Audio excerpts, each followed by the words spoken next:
At the risk of asking a very silly question, what are some of the strategies that you've developed in your, we'll call it dance, tango, Mhm, lead and mhm, follow maybe mhm. with your husband that you feel has contributed to, a successful, loving, safe relationship that has legs, that has the longevity that it's had? And I want to preface this because I have also seen relationships that only lasted X amount of years and they were a success. They Right. just had a different season, right? And so Right. I really honor that reality. And also I would like to say that I can say clear as day on two different occasions, one in the year 2000 and one in 2007, that it was quite possible Laird and I could have gotten divorced. So this has not been without real education Mhm. and hiccups and stuff. So let's not. I just never like to set the It hasn't table. been a walk, like, and no one, and Yeah. for the, I hope that my question wasn't like, tell me about the fairy No. tale Yeah. marriage you've No. had. No. Yeah. The title of one of the books I wrote is "My Foot's Too Big for the Glass." Yeah. For the glass slipper, With the because glass I slipper. don't Yeah. think it is. And it's like Yeah. even I'm decently fit, and it's like yeah, it's every day. Like it's work, and Yeah. so Yeah. what I would say is this. Laird and I joke it's like a Cold War. What is it? Mutually agreed destruction. There's a part of both of us that is just mean enough and selfish enough and kind of stubborn that it actually there's a checks and a balance. Like it's very interesting for me because I am particularly conscious about the way that I speak to Laird. I never in a cavalier way address Laird, which is so weird after 28 years, right? I'm not dismissive of Laird, and it's actually who I would like to be, but I have a partner that doesn't say it, but I'm pretty sure I know that that wouldn't work for him. And so I think both of us are monitoring and self-governing ourselves. And yeah, once in a while a boundary gets kind of thrown out there like, it's a little far. Hmm. But it's really about each individual person taking care of themselves and then figuring out, and Tony Robbins has actually said this,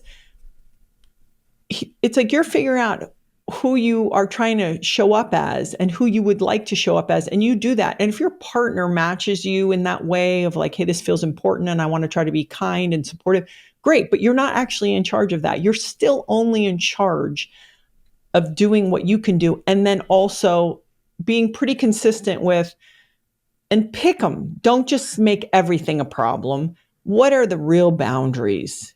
So that it's pretty clear to your partner. So I think there's that. I think Laird and I, our values are really similar, but we're very different.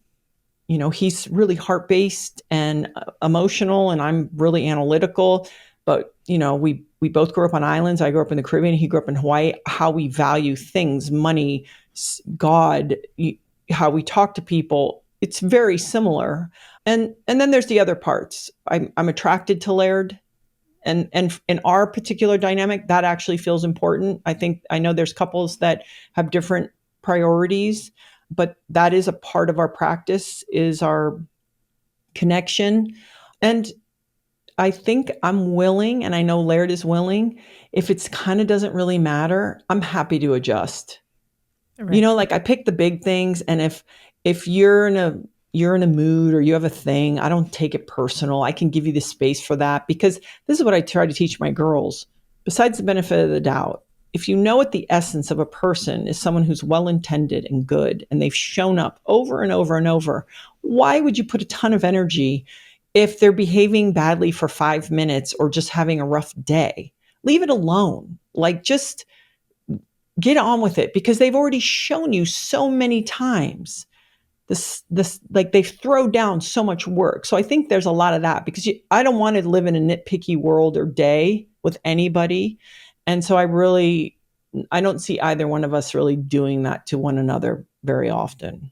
And you'd hope that he would afford the same grace to you. If you're having a bad day and you're a bit snippy or, whatever, Yeah. that he's going to say, you know what? I got it. Maybe she didn't Yeah. sleep well. Maybe something at work's bothering her. I'll just, we Yeah. lots of free passes, and like the intention, I one of the things I think, at least for me, so I have, you had mentioned before, sometimes relationships have seasons, and I have the father of my children. We are very good friends now, not together, and I'm, with my current partner now. And one of the things I think is important in any relationship is that you edify each other. I think that sometimes, maybe you're at a, dinner with friends and you're just like, and they're complaining about each other, or and it just feels, at least for me, it feels very uncomfortable. It's like there's some residue here that both of you need to just have a conversation about, or like something has to happen. And I think what you were also talking about as well is you said, there's 2 points in your marriage where it might have been likely where you would have split up. I think one of the things that at least I have seen in my own personal relationships, and then others, is I think for longevity in a relationship, your conflict resolution skills, I think I think they have to, because you are going to fight. There are going to be things that you are going to disagree on. It could be parenting, how you're spending your money, who your friends are, where you work, whatever. And I don't know if this is the right term, but there's like dirty fighting. I don't know if that's the right way to say it, where you're sort of character assassinating the person. Yeah. And then there's clean fighting, where you're actually dealing with what's the actual issue here. So you're snipping at me. Is it because you're tired? Are you hungry? That's usually for me when I'm snippy, it's usually I need food. I think that's a really beautiful point. Yeah. I think in all my years, my girls know this, like I've never been called like a bitch or anything. Never. Like that's like, you wouldn't do that to your best friend, right? I think you honor the people, and you create within, like what you're saying, we're in a disagreement, but it's safe. My husband is the one who taught me this. He taught me healthy conflict, because he nips everything in the butt right away. And the more kind of heated or accelerated things get, the calmer and cooler Laird gets. And so I also learned how to apologize safely. I didn't grow up with adults that I trusted enough to apologize or be wrong. So it was always really important for me, and I'm very proud to be right. And Laird is a person you can apologize and it never gets brought up, and he genuinely moves on. So I think that was, and then having children also teaches you to apologize. So I think that point though that you're saying is really important, because you want to feel like no matter what, it's like going to war with somebody. It's like, okay, there's things about your behavior. It's like, maybe they're challenging, but man, when it comes down, you're right there. And that for me is super important. Yeah. Yeah.